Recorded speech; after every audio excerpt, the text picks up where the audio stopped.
Welcome back, ladies and gentlemen. My name is Oliver Perry. Welcome to the show.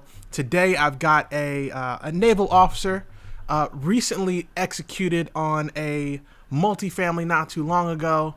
A great man, and I talked to him off and on.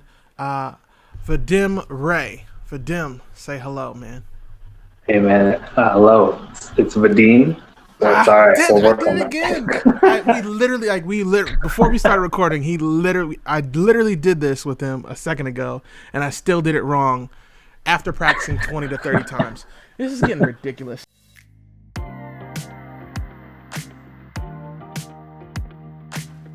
All right, Vadim. All right, let's. There we go. There we go. We got it. Yeah, Right I got it that time. I have to say like 5 more times to get it right every time. So, with that said, though, let's get into it, man. If you could tell people a little bit about you and what you do when it comes to the real estate space and what you're up to. Yeah, absolutely. So as you mentioned, I'm an active duty naval officer. I got started in the multifamily space around August of 2019. And I got started learning through active duty passive income's multifamily academy. And that taught me more than enough to get started and take action. And that's what I did. Closed on a 23 unit just a few months ago, back in July. And it's right here in Norfolk, Virginia, in the Ocean View area. LP on a 104 unit deal in Chesapeake, and 2,000 units across Florida and Texas through one of Grant Cardone's funds. So does that get me? It gets me about like 3 doors worth of equity. But it still counts. Absolutely still counts. So awesome, man. So what I find really interesting and just watching you from afar, right? You took what ADPI has kind of given and you ran with it. For those of you who are listening, Active Duty Passive Income is a group of military members who teach other military members to execute on multifamily as well as single family real estate. Their mission is to take care of what we all have experienced or seen before, which is the veterans homelessness, and to help military members understand how to go about and to build wealth for themselves and their family. So Vadim, with that said, what's the allure of the 7 cities? The 7 cities is Chesapeake, Hampton Roads, Virginia Beach, Newport News, Suffolk, Norfolk. I always miss one. Yeah, P-Town, Portsmouth. Daggone it. Yeah, it's literally Newport News or Portsmouth I missed. But yeah, so what's the allure? What took you into the 7 cities area to go after your multifamily stuff? I'm local. That's as much as I thought about it. I'm here with the Navy, and deals were happening all around me, and the deals make sense. So you don't have to go outside of your little bubble. Start taking down deals. And I think, honestly, beyond that, I have a big passion for the Hampton Roads area because I think it can be so much better. And there's certainly a community of folks here who believe that same thing. Mm-hmm. And if any of your listeners know, if you know anything about San Diego 20 years ago, that's where the Hampton Roads area is right now. It's ready for takeoff, mm-hmm. but it hasn't taken off yet. And that's why we're excited to be here and take on a lot of these deals and help turn this whole area into a true destination throughout the year, and not just for the summer months in Virginia Beach. Yeah, tell me about it. So I grew up, for those of you listening, I grew up in the 7 cities area. I am a 7 cities kid, and I believe what Vadim, God grief. I believe what he's saying is exactly right. What Vadim is saying is exactly right. Like, the area there is on the rise. They've been working some things out, figuring things out. There's some issues that we had with the water out there, and now you got things like the event, something in the water. I think is Pharrell's mm-hmm. event, and you still got the Hampton Coliseum there. We were working on an NHL team at one point that didn't work out, which was disappointing. But we do have a minor league team out there, and now a soccer team as well, who I think they play at ODU. All right, I'm giving away too much sauce. So, you going after those properties in that area is I honestly gotta say I like it. It was the original area that I was looking at, and I was like, I gotta find a team. So I ended up finding a team. We're in Atlanta, but it is what it is. But how'd you go about finding your team when you went about looking at the particular area and was like, all right, cool, I got to do it? Because you said we, you didn't say I, Mhm. you said we. So I'm assuming you got a team. How'd that come about?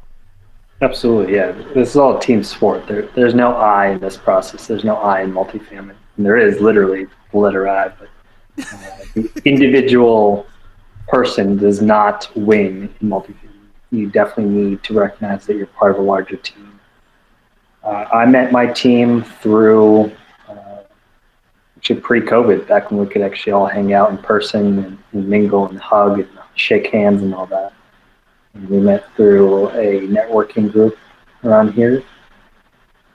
Jonathan, you and I first partnered up on a deal that we ended up walking away from. We broke bread together. Uh, we liked the effort we put into the deal. We liked how we shared the responsibilities. We liked the tag team approach. It's an approach that has worked for him on a few other deals, one of which he took on with Corey Chomsky, and they brought me into their 23-unit deal that we closed on in July of 2020. Nice. And we've been off to the races since then. We actually started our company called Fairwinds Capital Investments with a fourth friend of ours, Andrew Ladner. We're all active duty naval officers. Wow. So you're all active duty in the Navy. How is? Wait a second. Wait a second. I just realized all y'all are active, which means you're all got a 9 to 5. Which means, well, actually, what we do isn't really 9 to 5. The military is not really 9 to 5. It's literally Mm-hmm. 24 hours a day. And you're a naval officer, so I'm gonna guess you're what, 0304, right? Almost, so too. Okay, so O2, so you're getting paid maybe 20 cents an hour in a literal sense, Something like that. right? So how are you guys I'm really baffled as to how you guys are balancing all the stuff that comes with multifamily investing, getting a hold of the investors and keeping in touch with the investors, and at the same time your entire crew, and not just one or two, the entire crew has a literal day job or 24-hour job that they can't leave and very well could be deployed, God forbid. Yeah, absolutely. That's where the tag team approach comes to play, and that's where we share in the responsibilities, and we bring similar attributes and qualities to the table. Though we're each stronger in certain attributes than others, we each have enough experience and confidence in our abilities to step up to the plate when necessary. For example, Corey was on a little training mission for a few days a couple weeks ago, and he said, "Hey, Vadim, Jonathan, here's what I need you guys to cover down on while I'm gone. When I get back, we'll regroup." All right, no problem. That's all we had to do was the military mindset of, hey, we're always a team, and we all need to step up to the plate when duty calls. Right. And whether that's when we're called to actual duty in uniform, or whether we need to take down the deal, we're all going to step up to the plate. That's I can't knock it, man. That's that's actually really cool. Cause yeah, I've found, man, that's like, it's difficult, and I'm one of three on our team that are in the, Mm-hmm. sorry, four on our team, but one of the three that's in the military, or is, two, one just got out, but the other two are still, the other one's still in. So it's been interesting to say the least with doing that, and you feel bad during the day because you can't always answer every email, every text message, and you're like, I'm ready to get off so I can get that this multifamily thing. But it's really cool that you guys have found that way to continue to dedicate yourself to the Navy and taking care of the nation and things of that nature, and still pull off this amazing feat. When you talked a little bit earlier, you talked about that balance, the how you guys balance each other out. How did you guys figure out who was good at what, and how did you figure out how to adjust, and where who needs to take whose place in whatever situation? Absolutely. That was a great question. So I'll let you give a little background on myself before I delve into the team. When I Please. started learning about multifamily, I was super into the underwriting. I loved it. And I realized I was also using it as um, a crutch because I was afraid of reaching out to other people and asking for money. Okay. And so I thought, hey, instead of that, I'm just going to focus on this little bubble Right. where all I have to do is run numbers and crunch numbers and be super analytical. And then I started realizing that I was pushing myself away from the underwriting. So I realized while it was fun, it didn't really fuel my soul. I was actually hiding from what has become more of my true passion, which is connecting with people Okay. and bringing opportunities to them and helping them achieve their passive income and helping them achieve their dreams. So for me, it was a big mindset shift to realize, okay, you don't have to be a used car salesman to sell. You can actually be a quality human being and somebody that is looking out for everyone's best interest Right. while making a quote unquote sale. And I was forced into that once I went into the deal with Corey and Jonathan 4 or 6 months ago, Mm. where I had some investors that were ready for a previous deal. That deal fell through. And Jonathan invited me and said, hey, you've got investors. Why don't you bring them in to this deal? Right. Oh, shoot. Now I actually have to, Right. Now you gotta perform. Now you gotta come right, through. I got to perform. Yeah, there's no backing out now. Right. And I realized very quickly that it wasn't a matter of saying, hey, can I have some of your money? Right. It's a matter of, hey, are you interested in passively investing in apartments? Yes or no? Mm. Simple question, right? If Right. yes, let's talk some more. If no, cool. Well, if you know anybody that is, I'd love to connect with them. And hey, we're still going to be friends because I'm not pushing anything on you. I'm not trying to sell you on any weird magic potion and snake oil, none of that. If you're interested in the opportunity, I've got an opportunity for you. If not, all's good. And so I had a lot of people say, absolutely, I'm very interested. Not right now, but please keep me in mind for future deals. Right. Keep in mind this was all going on really in the middle of the pandemic. So I had to be very sensitive to, Yep. in my initial approach with a lot of people, and really focus it on being, hey, are you interested? Not, hey, how much money do you have to invest in my deal? That's insensitive on one level, but even more insensitive in the middle of a pandemic.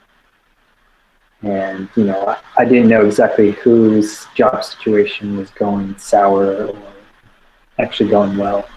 And so it provided an interesting way to jump into raising capital when a lot of people were either struggling or were trying to support family members and stuff like Mm. that. So a lot of people took it well and said, absolutely, they're interested. Either send me the information, I'd love to invest right now, or they said, not right now. We're trying to safeguard our liquid funds, but down the road, please reach out to us again in future deals. Right. And other people said, I just absolutely not. I'm not interested in all. How dare you ask me? All right, no need to get feisty. Right. Well, it's you know what it's interesting, man. That you one thing that you said I think is really key that I don't think people really pay attention to is that when we talk to multifamily investors or potential multifamily investors, it's not us selling anything to them. It's hey, listen, it's like if I rolled up with a 1976 Boss 429, right? I roll up in a Mustang Oh and I yeah. pull up in the driveway and it's rumbling, right? It's got that sound, right? And I get out the car and I tell them, listen, I'll sell you the car if you want it. And then they get mad. Well, how you ask me if you could sell me the car? Uh huh. Listen, I'm just giving you the chance. That's all there is to it. And I think that's one thing that anybody who's new to multifamily or any just real estate in general, look at it as you're giving them an opportunity, the chance to take action on whatever it might be. And again, you're gonna run to those guys who are like, just like, just like you said, what? Why are you asking me? They're gonna get mad. They're gonna get spicy. It's okay. Let them get spicy. Let them get mad. Say, hey, listen, I just want to provide you the opportunity. If you change your mind, please let me know. I'm here, and you move on. But I think people are so. It's just like when I started cold calling and wholesaling. Man, I Mm-hmm. was so afraid to be told no. It was ridiculous, and it's on the phone. Like, what am I scared of? But anyway, I love the fact that you said that, because I think that's something that's super important, because you aren't necessarily at the precipice of your career yet. You're getting there, right? You've taken the first step in that 23. Now you're about to take the next step, and the next one you do, you're already invested in. We said like 140, right? So you've already got some units under your belt. So you're on that path, and hopefully people that are listening understand that the path has to start somewhere, and no matter Hmm. what you're afraid of, you're gonna have to deal with it at some point. But just keep going, and you'll figure it out. And don't be afraid to offer the people opportunity. So it's a terrible segue, but I did want to Well, ask you. if you don't mind, No, I'll go comment on please. how the team got together and how we figured out our roles, because I think that's really important Absolutely. to talk about as well. Uh, so we've got some lofty thinkers and we've got some more analytical thinkers, and that's where we all melded together. Where uh, Corey is very set on running projects and he loves the asset management piece, where he gets to shape the asset into our ultimate vision. Jonathan is more of a big picture thinker. He loves the grand ideas and he sees a shiny object and he chases after it. So we have to kind of rein him in a few times or every so often. And Drew is focused on short term rentals for us because we still actually want to touch that space. And I like to be kind of the catch all guy. Wherever the team needs some support, wherever um, we just need somebody to step up and handle something, that's where I like to be and fill in those gaps. And so altogether, we're all capable of analyzing, we're all capable of reaching out to lenders, we're all capable of reaching out to investors, but we have preferred lanes, and that's where we operate. And same for a team. So whenever someone's missing for whatever reason, whether it's family commitments or travel commitments or duty commitments, the rest of us step up and take care of business. Interesting. Yeah, that's I think that's a really good way that you approach this like that. Because if you're the catch-all, you can catch all those spaces no matter what happens, and you've always got somebody watching the back. I think it's always important not to have that single point of failure, as we call it in the military. Mm-hmm. Just one person. If he goes, we're in trouble. So it's it's good that's not the case with you guys, because that makes Yep. you multifaceted and really dangerous. Um, so let me ask you, man, with the stuff that you learned so far in multifamily, I'm sure people have asked you, what have you taken from the military and taken to multifamily? I want to know the opposite. What have you taken from multifamily and taken into your military career? Hmm. That's an interesting question. I haven't thought about it that way.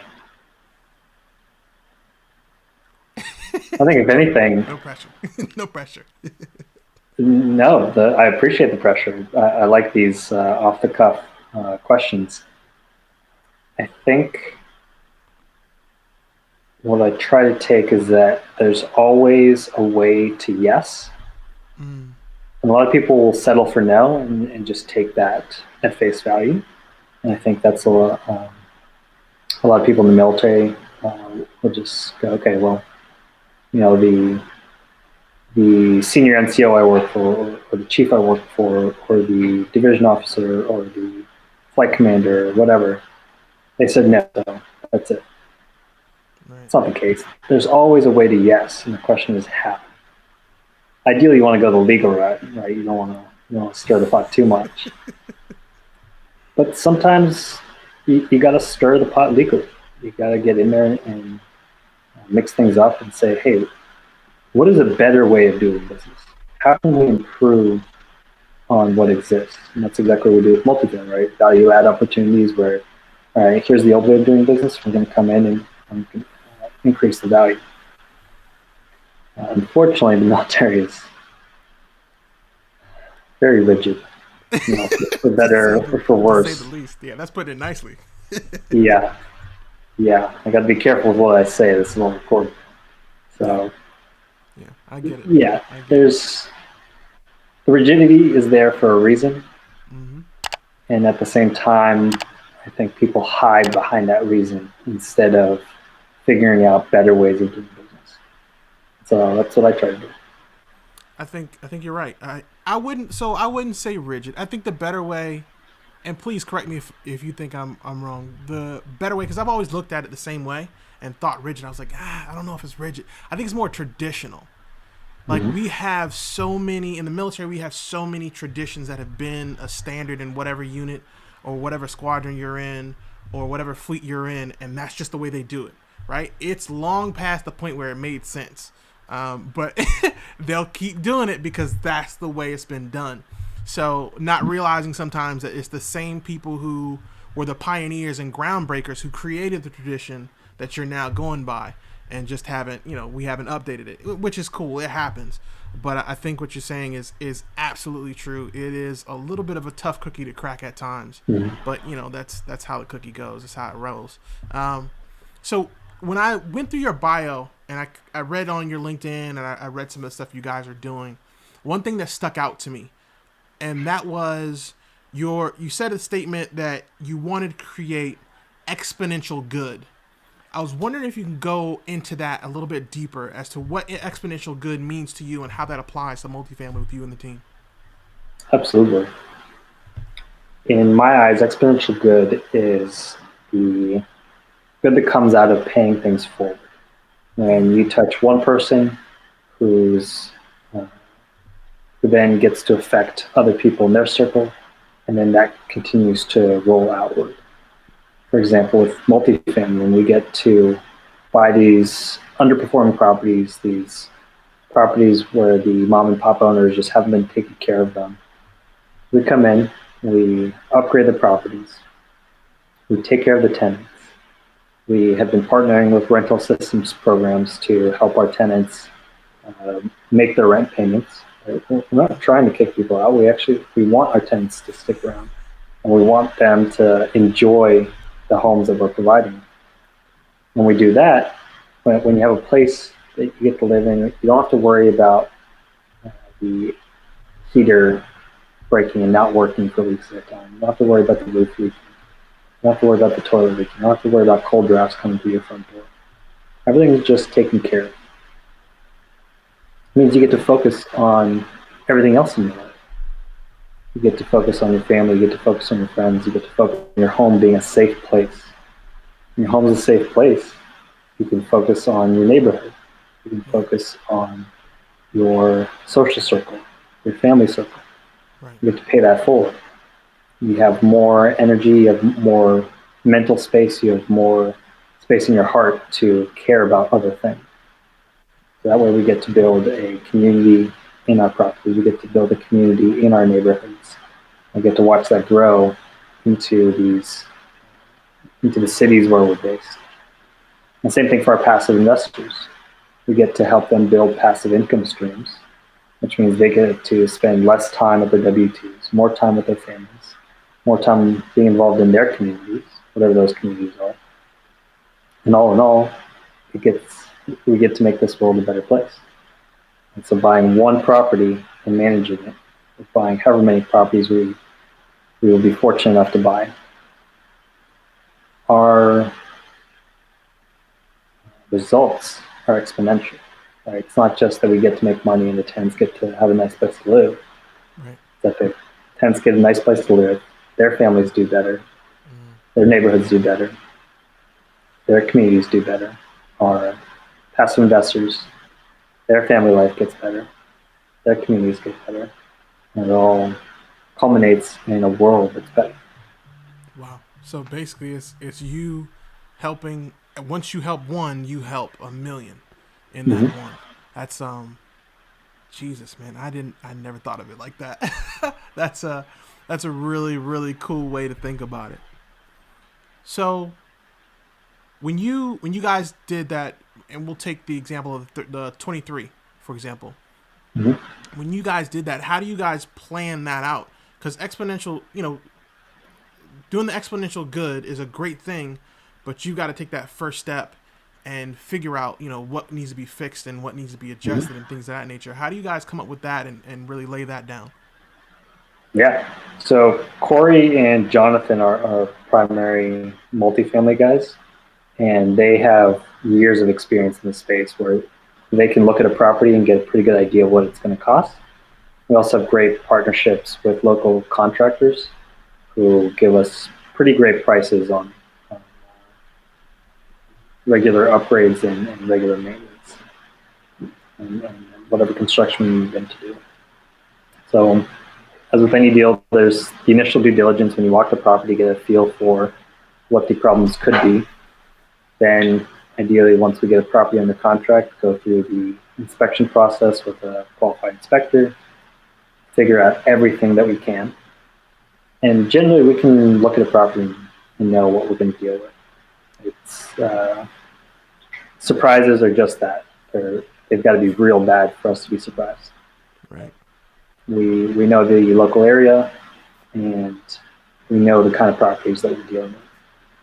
So from there, we're able to do some pretty conservative estimates on what we anticipate to encounter. And that's where conservative underwriting comes into play, right? We got to give ourselves that buffer room just in case we're wrong, which there's always got to be a buffer. Always, And always got to be a buffer. yeah, yeah. We build that buffer into our underwriting, and well, ideally, we don't have to use that buffer, and ideally, we do even better than that. Yeah, man, that buffer. I learned about the buffer the hard way. Thank God it was a single family, but I learned about the buffer the hard way. And we did a property. It was a flip. This was before I had decided to go into multifamily. It was a flip, and we ended up spending $45K over budget on a $50K budget. Bro, when I say hurt, oh my god, oh my god. But that just like you said, it goes to show, multifamily the risks are a little bit higher, the rewards are also higher, but having that buffer and really being conservative and intelligent as you make your decision is one of the biggest things that you can do to save yourself the trouble in the long run. So, you've done all this stuff. A year ago, you had started. August 2019, right? August 2019, you started.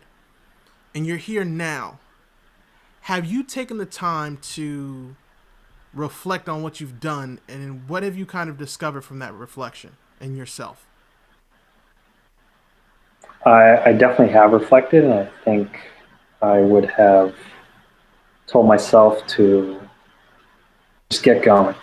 There were a lot of times where I said, I don't know that I'm ready for that, or I'm uncomfortable with that. And I should have just started. I should have just, it took me a whole year to get my, actually, I don't even have my personal website up and running yet. I keep delaying that, but I at least have my, the Fairwinds Capital website up and running. And I pushed off reaching out to investors because I thought, well, I don't know how to do that, and I don't have a deal yet, and what do I tell them? I should have just started talking and figured it out along the way, right? When you're reaching out to friends, you'd have to really try to screw up. And so use that network to build your confidence, to build your to build out your sales pitch, so to speak, and figure out how to say the right words, how to engage a potential investor, and learn how to listen, right? Just all the parts that go into connecting with your fellow human. And reaching out to partners. And I was pretty proud of myself for taking on deals as quickly as I did. Right. But I'm not too worried about that. But there were certainly other aspects where I just kept saying, I don't know. I'm not feeling it. I should have just done it. Right. That's the biggest advice I can give to anyone. Is just get started before you're fully comfortable, and then you'll figure it out along the way. Yeah, you are saying, after I've done, I want to say 4 or 5 interviews now, or probably more than that, but I've done a bunch of interviews. But what I'm seeing as a consistent theme with a lot of the people who are really moving forward at a, I'm not going to say a really fast pace, but more aggressive pace, shall we say, is that they just go. They just go, slam into the wall, try to move around it, slam into the next wall, and keep going until either they pass out or they figure it out. Normally they figure it out. Very few pass out, and then once they do, after they wake back up, they're right back into the next wall. So I think what you're saying, like that is absolutely unequivocally the one thing that I've seen so far in my interviews that have been most consistent, particularly with real estate, is that people just go, just going and figuring out later is the best theme to be on. And with you going and figuring it out, how much responsibility do you, or even at all, do you even feel any kind of responsibility to teach the next person as you're figuring it out, Absolutely. as you learn? So how are you going about educating other people, or have you taken that time to do that yet? Yeah, absolutely. I was just on a call right before this interview where talking with a fellow active duty service member who's in the ADPI. He's local here in the Hampton Roads area. We're just asking how do you get started, right? What would be the biggest piece of advice you'd give to somebody just getting started with all this? The same stuff we just talked about. Anytime anyone wants to talk about real estate, I'm more than happy to provide advice, insight, mindset guidance, whatever it is. Whatever will help and get started and just win. I want to see Vadim, everyone that succeed. Vadim, that is that like that genuinely makes me happy, right? Because I know, you and I have talked before via Mm-hmm. text and via Voxer, and I like when I first reached out to you and spoke to you, I was nervous. I'm not gonna lie, I was nervous because I had just gotten into the group, and I'm like, I'm talking to this dude, and he's in my area, man. I gotta call these people, so I'm calling people. I'm not getting nobody. I'm calling people and calling people, not getting a soul. I finally get through and I get to a gatekeeper, and then it still ends up falling flat afterwards. But going, you taking the time to say, hey, here, Ollie, check these people out, see if you can get a hold of them, and not expecting me, to necessarily give you the gold mine, but at the same Mm-hmm. time, not take on the task, if that makes sense.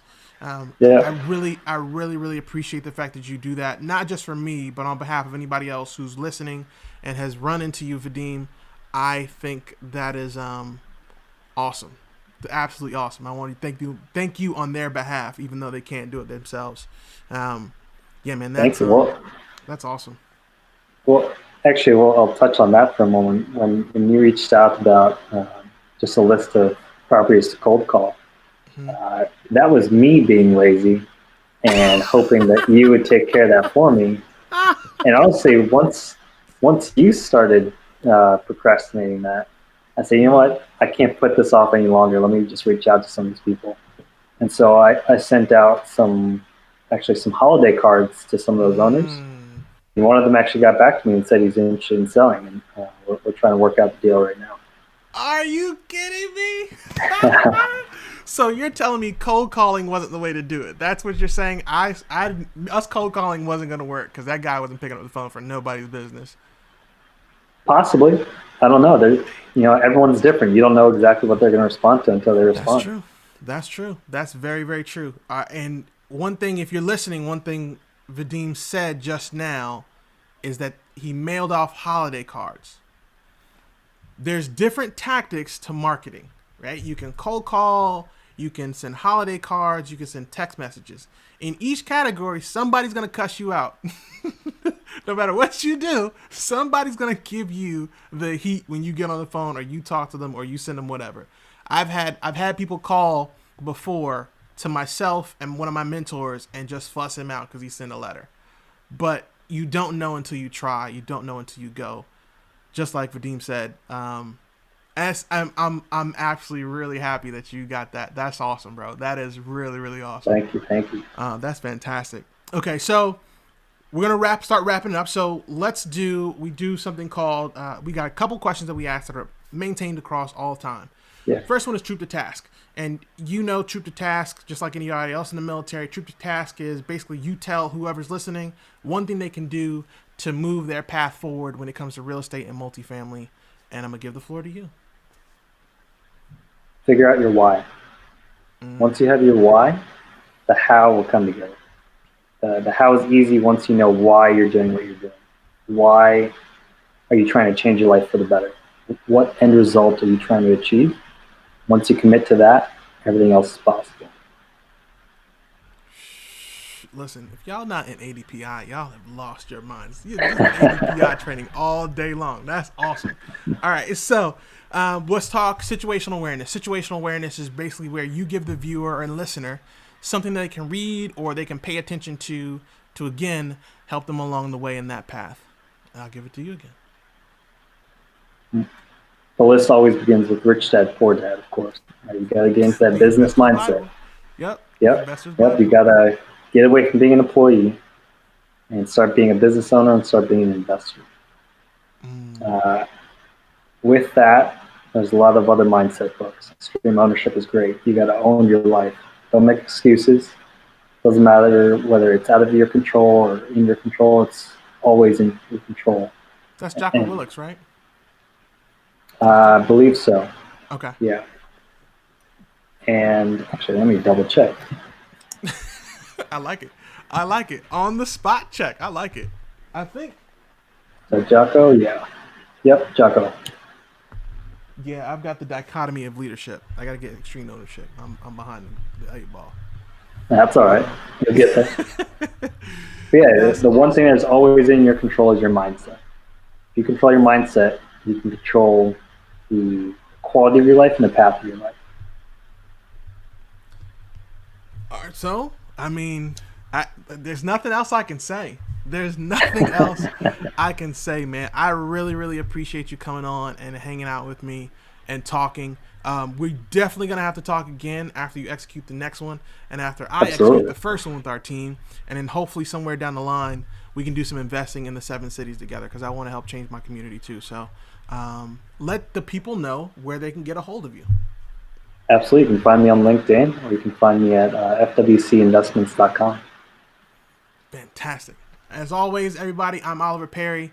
You can find me at the Oliver Perry on IG, as well on Twitter, on TikTok, the Oliver Perry 38, and I'm also on LinkedIn at the Oliver Perry and on Facebook at the Oliver Perry Show. Good grief, that's a long. I'm gonna have to find a better way to say that list.